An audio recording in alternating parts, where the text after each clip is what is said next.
안녕하세요. 저는 이제 이 북한 문제를 어떻게 하면 해결해야만 한반도 문제가 해결을 되는데 지금 불행 중 다행히도 그 미국이 패권전에 나섰고 또 트럼프가 그 중국의 패권을 줄이려고 노력을 하고 있잖아요. 그래서 지금 상황에서 보자면 트럼프는 북한을 오픈시킬 것 같다라는 제 추측하에서 제가 의견을 피력하는 겁니다. 그런데 저는 이렇게 뭉뚱그려서 총론적으로 뭐 사이좋게 지내야지 왜 싸우냐 뭐 이런 것이 아니라 뭐 그래도 중국이 뭐 우리랑 비슷한 문화를 가졌고 그러니까 잘 지낼 수 있을 거야. 이런 식의 그 감성적인 그런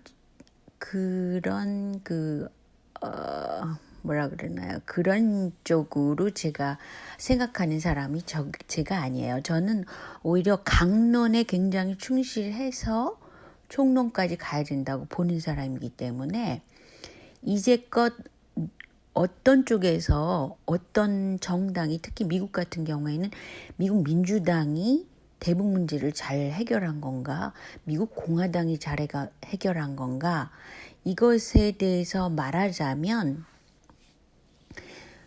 많은 분들이 생각하는 것과 달리 북한은 미국 공화당 쪽 사람들하고 그나마 대화를 트고 진행했다고 볼 수 있습니다. 그 이유에 대해서는 제가 구체적으로 밝히지는 않겠지만 가령 예를 들어서 이제 제가 이제 지금 그 트럼프를 옹호하는 것처럼 얘기를 하는 데 대해서 이해할 수 없다. 우리는 친중으로서 또 북한이 갖고 있는 그 핵무기 보유를 해야 되고 또 북한은 중국 쪽이 더 편하게 느낄 수 있을 거다. 그리고 뭐 분할 통치 이런 거는 있을 수도 없는 일이다. 뭐 자원을 중국이 다 가져간다 하더라도 뭐 이런 상황을 아시면서 왜 그런 데에는 침묵을 하세요? 저는 그것도 이해가 안 되는데 또 뭐 일본, 중국, 미국이나 다 똑같다. 아니 어떻게 이렇게 나는 이분이 쓴 거에 대해서 이분이 누군지는 저는 모르죠. 그렇지만 이 생각 자체에 대해서 제가 얘기하는 거예요. 굳이 말하자면 미국이 만년의 적이다. 라고 이렇게 간단하게 결론을 내릴 수가 없다는 겁니다. 제가 이제껏 보아온 바로는 그 누구도 우리는 경계를 해야 되는 입장에서 실리를 추구하는 수밖에 없죠. 한국은. 그런데 이제 제가 몇 가지 예를 들자면 지금 미국의 입장에서는 북한을 어떻게 하면 몰아세우면서 한편으로는 오픈을 시키느냐 뭐 이런 그 타이밍에 와 있기 때문에 얼마 전에 미국 민주당 상원, 공화당 상원 의원이 둘 다 그 금융망에서 북한 접근을 차단시키는 법안을 추가했다 그러잖아요. 근데 금융을 차단했다는 거는 무역을 못하게 한다는 겁니다. 그래서 우리가 어떤 것이 하나가 일어났을 때 이것이 말하는 게 뭘까? 그거를 감지하는 그런 눈을 키워야 된다는 거죠. 그리고 중요한 것은 북한에 대해서는 북한 사회가 사회주의, 공산주의 사회이기 때문에 그것에 반하는 것은 개인권이란 말이죠.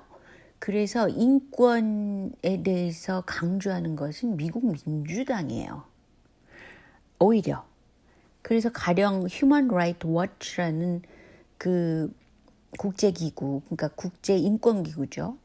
인권, 개인권 말하는 겁니다. 그것을 관장하는 디렉터가 말리노프스키라고 2001년부터 2013년까지 무려 12년 동안을 그 주관한 사람이 뭐냐? 미국 민주당 사람이에요. 그래서 이 사람이 지난번에도 뭐 김정은이 뭐 자립되는 게 도대체 뭐야? 뭐 이렇게 폼페이오에 대해서 막 몰아세우고 그걸 또 대대적으로 보도하는 게 미국 민주당을 그 밀어주는 CNN에서 이런 걸 막 보도를 하고 그랬어요. 그러니까 CNN이나 보통 생각하실 때 이 점이 굉장히 많은 사람들이 착각을 하시는 거예요. 미국 민주당은 무조건 뭐 굉장히 좋고, 뭐 한국 민주당은 굉장히 좋은 일을 하고 있고, 꼭 그렇지는 않다고 봐요.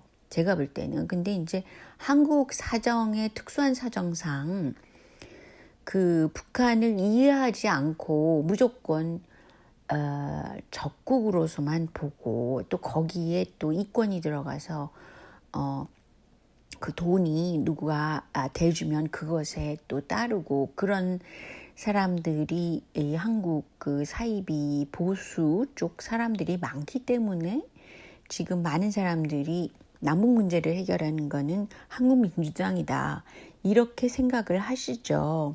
그런데 미국의 경우는 좀 다르다는 거예요. 그거를 이해하셔야 된다는 거죠.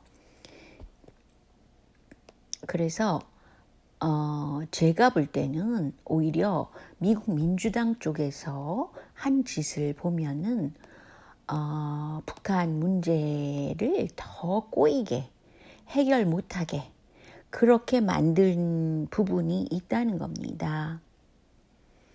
그리고 이제 그 가령 예를 들어서 UN 인권 결의안에 대해서도 2005년부터 14년째로 2019년까지 계속 결의안을 유엔에서 했단 말이죠.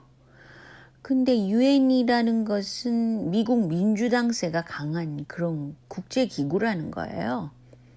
근데 여기서 그 로비를 많이 하는 게 또 일본 대표부라는 겁니다.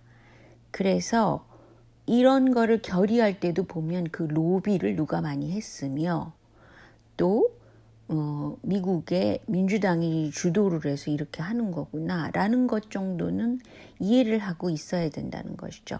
이것이 바로 강론을 말하는 겁니다. 강론에 입각해서 우리가 총론으로 가야지 강론 없이 그냥 두리뭉실하게 가서는 안 된다는 것이죠.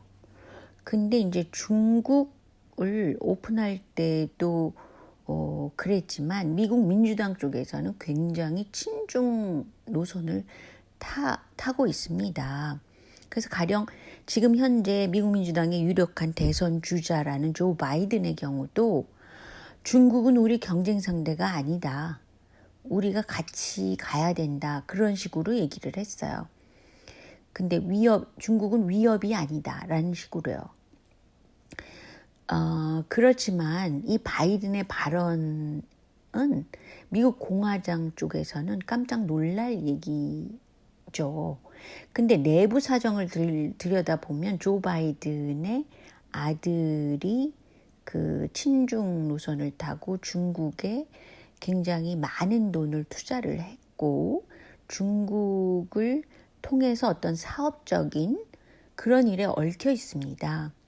그래서 중국이 이 조 바이든을 일종의 그 조정할 가능성이 많다는 거죠. 그리고 미국 민주당이 가장 많이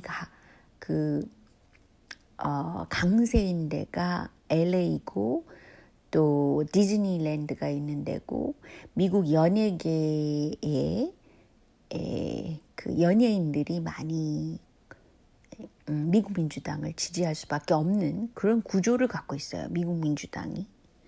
그거는 이제 막간을 이용해서 말씀드린 거고요. 근데 가령 예를 들어서 북한 기근 같은 경우도 1994년부터 2000년도까지 북한에 대규모 기근이 발생했다. 이것 때문에 얼마나 북한에서 많은 사람들이 기아로 죽고 뭐 말도 못하는 참혹한 상황이 연출됐었습니다. 당시에. 그거는 많은 분들이 알고 계시잖아요. 근데 이때 대통령을 보세요. 빌 클린턴이 대통령. 이 사람이 미국 민주당 사람이에요. 대통령인데 그때 왜 유엔기구 같은 거를 움직여가지고 도와주지를 충분히 안 했을까? 오히려 이런 게 이상한 거죠. 그렇지 않겠어요? 근데 무려 70년 이상을 북한에 대해서 뭐 굉장히 그 압박을 공세를 하고 미국 민주당뿐 아니라 공화당. 근데 저는 오히려 미국 민주당이 많이 그런 공세를 했다고 저는 보고 있는 사람입니다. 그래서 그나마 왜 그러냐면 이 세계 통제화 세력이라는 거는 어떤 주권 국가가 있다든지 존재한다든지 그러면은 그 인권을 들어서 그걸 자꾸 오픈하려고 그래요. 그게 이제 중동 사태 북아프리카에 있던 중동의 그 봄이라는 것도 따지고 보면 그렇게 오픈을 시키려고 해서 뭐 그랬던 사건이라고 저는 보고 있고요. 뭐 그런 식으로 굉장히 또 혼자서 똘똘 이렇게 잘 살고 있는 나라를 자꾸 오픈해가지고 세계화 세력은 그게 이제 미국 민주당을 통하건 사실은 공화당을 통하건 그것과 상관없이 결국은 세계를 하나로 묶기 위한 그런 방책이라고 저는 보고 있어요. 근데 이제 그러니까 미국 민주당을 믿으시면 절대로 안 된다는 거예요. 또 결론적으로 얘기하면 그렇죠. 근데 이제 트럼프 입장에서는 지금 중국 봉쇄 작전에 들어갔기 때문에 한반도 사정이 부각된다는 거죠. 한반도를 어떻게 이용을 해야 된다. 오히려 실리적으로 이 사람이 비즈니스맨이기 때문에 이런 생각을 할 수밖에 없는 겁니다. 그래서 우린 한국 입장에서는 그걸 좀 이용해서 어떻게 하면 그 남북 관계에서 북한을 오픈시켜주고 트럼프가 그랬으면 좋겠다라는 거를 원하는 것이지만 그것을 하기 전에 트럼프는 기업인 마인드이기 때문에 비즈니스 마인드이기 때문에 한국의 사정을 모르는 게 아니죠. 그 한국 사정, 정치 사정, 경제 사정을 모르겠습니까? 미국에서 알면서 이제 어떤 것을 유도를 해가지고 이용을 할까 이런 식의 생각으로 들어가겠죠. 그거는 이제 그렇다고 보는데 미국의 입장에서는 여지껏 미국 민주당세가 굉장히 강했고 세계 통제화세가 강한 겁니다. 가령 예를 들어서 41대 이 사실은 조지 워커 부시라는 그 아들 부시의 아버지인 이 사람이 중국의 대사로 잠깐 있었던 적이 있습니다. 그래서 어떻게 보면 중국통에 가깝지 않나 그렇게 보는 사람도 있어요. 근데 어쨌든 41대, 42대, 43대 이 사람은 조지 부시는 물론 공화당이지만 이 사람도 굉장히 세계 통제화 세력에 가깝죠. 그래서 그 개인을 통제한다. 애국법 이런 거 제정한 사람이 바로 이 조지 부시 때잖아요. 그래서 굉장히 그 중국하고 비슷한 체제로 가게 만드는 그런 상황까지 지금이 오게 된 거죠. 미국도. 그러고 나서 오바마잖아요. 오바마와 부시는 그렇게 사이가 나쁜 사이가 아닙니다. 어쨌든 그리고 나서 이제 트럼프가 됐는데 지금 트럼프의 입장도 굉장히 힘든 입장일 거예요. 왜냐하면 무려 1993년도부터라고 보더라도 90년대부터 지금 거의 20년, 17년 정도를 이런 세계 통제화 세력이 집권을 미국을 했다고 볼 수 있습니다.